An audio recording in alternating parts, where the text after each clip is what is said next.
പശ്ചിമേഷ്യൻ സംഘർഷങ്ങൾക്കിടെ ജോർദാനിലെത്തി UAE president Sheikh Mohammed. Amman വിമാനത്താവളത്തിലിറങ്ങിയ അദ്ദേഹം ഷെയ്ഖ് മുഹമ്മദിനെ ജോർദാൻ രാജാവ് അബ്ദുള്ള രണ്ടാമൻ സ്വീകരിച്ചു. പശ്ചിമേഷ്യയിലെ സംഘർഷങ്ങൾ അയവില്ലാതെ തുടരുന്ന വേളയിലാണ് UAE president Sheikh Mohammed bin Zayed Al Nahyan ജോർദാനിലെത്തിയത്. ഇരു രാഷ്ട്രങ്ങളും തമ്മിലുള്ള ഉഭയകക്ഷി വിഷയങ്ങൾക്കൊപ്പം മേഖലയിലെ രാഷ്ട്രീയ പ്രശ്നങ്ങളും ജോർദാൻ നേതൃത്വവുമായുള്ള കൂടിക്കാഴ്ചയിൽ ചർച്ചയാകും. അമ്മാനിലെ മർക്ക വിമാനത്താവളത്തിൽ രാജാവും കിരീടാവകാശിയും ചേർന്നാണ് ഷെയ്ഖ് മുഹമ്മദിനെ സ്വീകരിച്ചത്.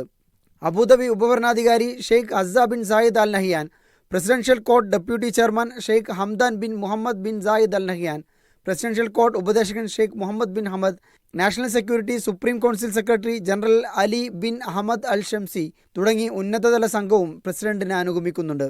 Media 1 Dubai.